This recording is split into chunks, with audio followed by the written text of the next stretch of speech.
18ஆம் படி கருப்பசாமி துணை. என் தங்கப்பிள்ளை, இன்று நீதான் அதிர்ஷ்டசாலி பிள்ளையா இருக்க. அதனாலதான் இன்று இரவு 12 மணிக்குள்ளாகவே இந்த பதிவையும் உன் கண்கள்ல காட்டி என் அருளையும் ஆசீர்வாதத்தையும் நான் உனக்கு கொடுத்துட்டேன். இனிமே நாளைய நாள் முதலே உன் வாழ்க்கை பெருமகிழ்ச்சி நிறைஞ்சதாக மாறப்போகுது. உண்மையாவே உன் மேல பாசம் வச்சிருக்கவங்க நேரம் ஒதுக்கி உன்கிட்ட பேசுறாங்க. ஆனா உன் மேல உண்மையா பாசம் இல்லாதவங்க உன்னை நேருக்கு நேர் பார்க்கும்போது மட்டும் பொய்யான பாசமா பொய்யாவே நடிச்சுக்கிட்டு இருக்காங்க. அவர்கள் யார் என்பதை சீக்கிரமே தெரிஞ்சுக்கிட்டு நல்லவர்களை உன் பக்கத்துல வச்சுக்கிட்டு கெட்டவர்களை தூக்கி தூரமாக எரிந்து விடியேன் தங்கமே. இப்போ உனக்கு கிடைச்சிருக்க நேரமும் காலமும் பொக்கிஷம் போல.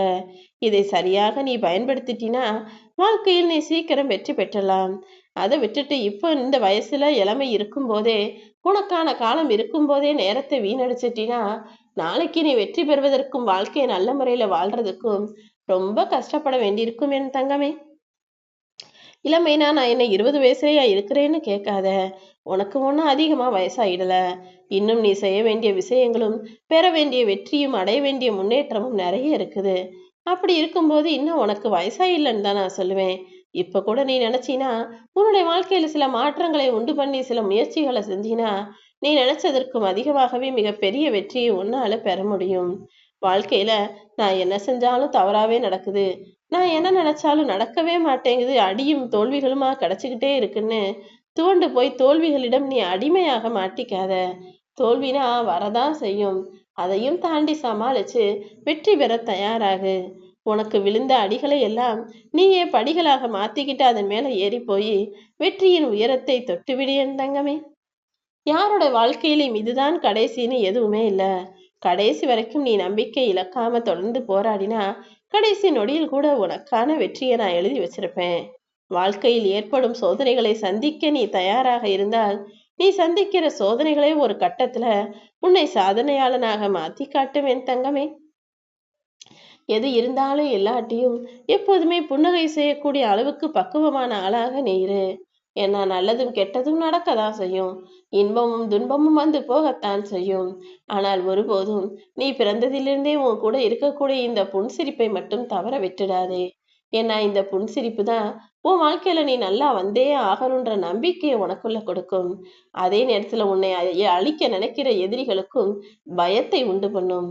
நீ எப்போதுமே சிரிச்சு சிரிச்சு எல்லாத்தையும் சமாளிச்சினா என்னடா இது, எவ்வளவு கஷ்டம் கொடுத்தாலும் எவ்வளவு பிரச்சனை கொடுத்தாலும் இவன் எல்லாத்தையும் சமாளிச்சு சிரிச்சுக்கிட்டே இருக்கானேன்னு எதிரி வயிற்றெரிச்சல் பட்டு நொந்து போவான். அதே நேரத்துல நீ சிரிப்பதன் மூலமாக அது உனக்குள்ளேயே உனக்குள்ள நல்ல எண்ணங்களை உண்டு பண்ணி உனக்கு தைரியத்தையும் உண்டாக்கி நீ தலை நிமிர்ந்து வெற்றி பெறவும் உனக்கே ஒரு நம்பிக்கையை கொடுப்பதாக இருக்கும். நிமிர்ந்து நிற்கிறதெல்லாம் பலம் வாய்ந்தது என்றும் வளைந்து கொடுப்பதெல்லாம் பலவீனம் என்றும் நினைத்து விடாதே என் தங்கமே. ஏன்னா புல்லு வளரும் போது ஒரு கட்டத்துக்கு மேல சாஞ்சிரும். அப்படி சாஞ்சிருக்கக்கூடிய அந்த புல் என்பது எவ்வளவு புயல் காற்றோ வெள்ளமோ எது அடிச்சாலும் அழிஞ்சு போகாம அதிகபட்சம் மிஞ்சி போனா தலை குனிந்து கவிழ்ந்து இருக்கும். ஆனா ஒரு பெரிய மரமோ அல்லது பெரிய ஆலமரமோ தென்னை மரமோ ஆலங்கன்றோ விழுதோ எதுவா இருந்தாலும் சரி, அது ஒரு கட்டத்துக்கு மேல புயலோ வெள்ளமோ அடிக்கும் போது மரமே கூட கீழே சாஞ்சு போயிடும். அதனால நேரா நிமிர்ந்து நிற்கிறது பலம் என்றும் வளைந்து கொடுப்பதெல்லாம் பலவீனம் எனவும் நினைத்து விடாதே.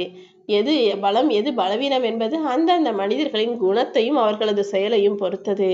உன் வாழ்க்கையில என்ன நடந்தாலும் எல்லாவற்றையும் ஏற்று சமாளிக்கக்கூடிய ஆளாக தைரியமான பிள்ளையாக நீ இருந்துவிடு.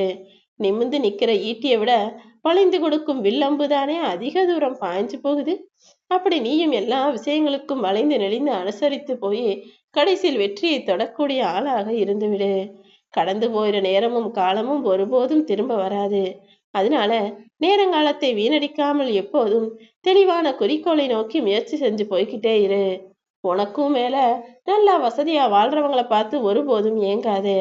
தேவையில்லாம தாழ்வு மனப்பான்மை வரும்.